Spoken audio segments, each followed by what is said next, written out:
Hello guys. Well, today we're going to talk about John Locke. And John Locke is an empiricist, whereas René Descartes, last time we talked about, was a rationalist.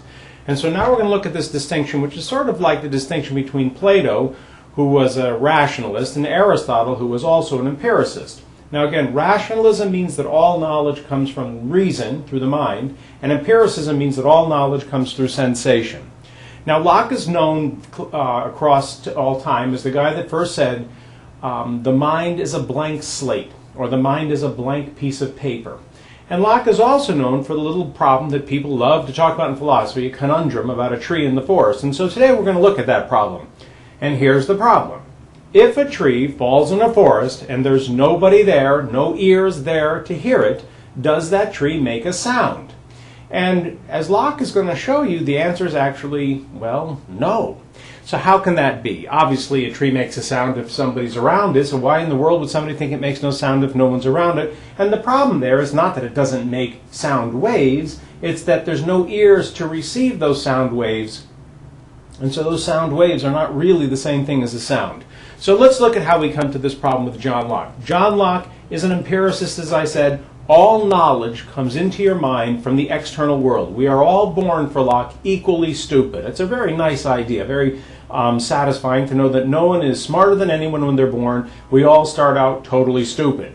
This is also, by the way, the reason why democracy can work. Because democracy starts with the idea that all people start stupid, but with the appropriate education, we all then have the capacity to be rulers, ultimately, of our own state.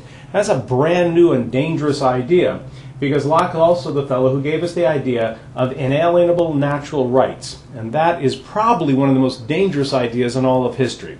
Think about how bizarre that is. In the Declaration of Independence, you talk about nature's God and the God of nature that makes it possible for all people to know with absolute certainty that there is a moral truth, and that moral truth is that we all have inalienable natural rights. In other words, I know that I have a right to life, the right to liberty, and the right to accumulate estates, because that's how Locke describes it, life, liberty, and estates, because God makes it possible for me to know that. In fact, those rights are self-evident. So this really is a big difference from Plato. So anyway, let's get to the beginning, the empiricism. John Locke says their mind starts as a blank slate. We know nothing whatsoever until some sensation, and that's the first word, sensation.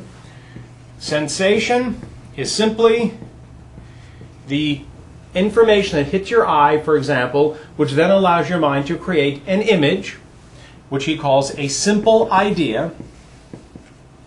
And this simple idea is very, very different from Descartes. For Descartes, a simple idea is an innate idea. What Locke means really is that you have a simple image, an imitation.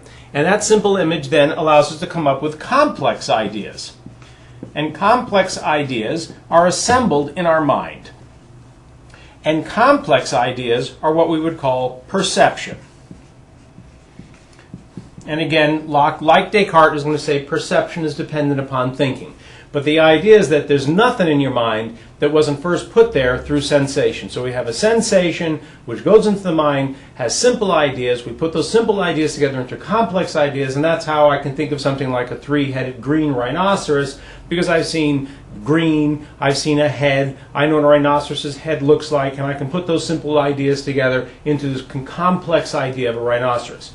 Now, why it's important that Locke is going to try to come up with this idea that everything we know we come through experience is because what he's really trying to do is demonstrate that democracy is possible. This is the beginning of something called the Enlightenment. And during the Enlightenment, the idea is that it is possible for people to know how to rule themselves. And imagine that at the time of Shakespeare, there's no idea of rights as we understand it. Rights don't really exist. There's certainly no idea of private property. That's something which ultimately is the invention of John Locke.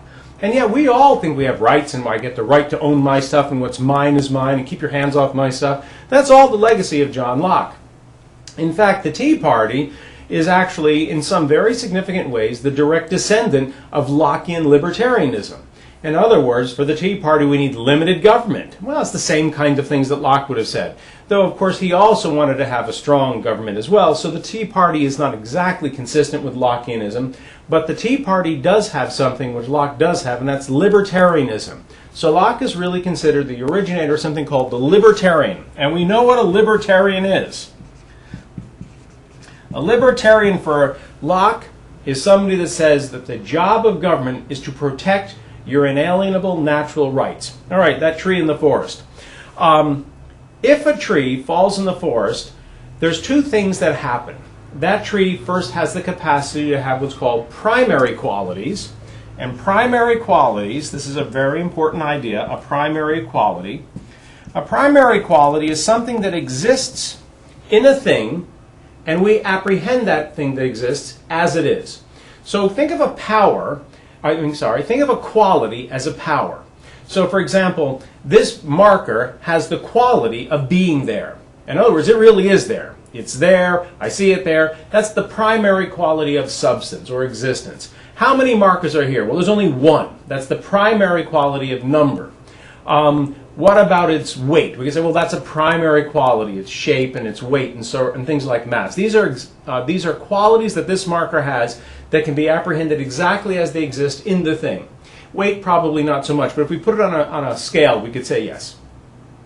So let's now look at what another kind of quality this thing has, and those are its secondary qualities. So primary qualities are powers that a thing have that exist in the thing like they really are, and secondary qualities are powers in a thing that we don't know what they're like in themselves. For example, is this white? Or is white really no more than the light wave that hits my eye, and my eye tells me the color of this thing is white? And in fact, that's what Locke is going to say. Secondary qualities are things like taste. For example, taste is simply the way my tongue responds to sugar, because sugar in a sugar bowl is not sweet. Its sweetness only happens when it touches my tongue. The coldness of ice cream is not really cold in the ice cream itself. It has to do with how my body responds to that ice cream. That's right. Temperature is a secondary quality.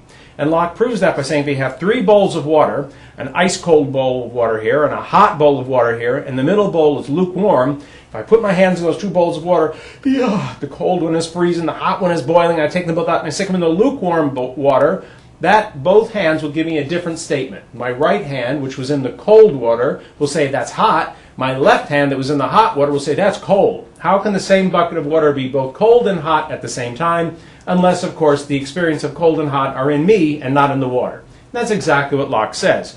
So temperature, color, taste, sweetness, these are all things that aren't in the world exactly. They're powers that the world has that my body then interprets. So, for example, green is not really in the world.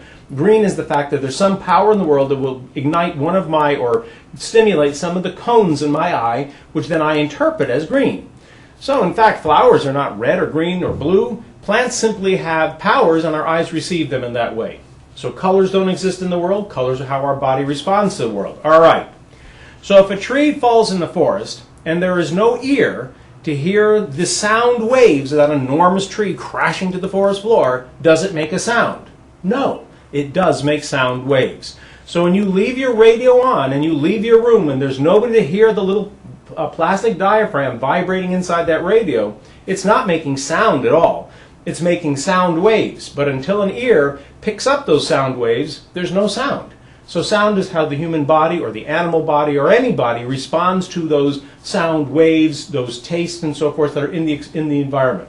Sugar isn't sweet at all. Sweet is simply a chemical reaction that my tongue has to the chemicals in sugar, C6H12O6, which is glucose. Somehow my tongue says, gee, that's a great thing, and I hear that or I experience that as sweet.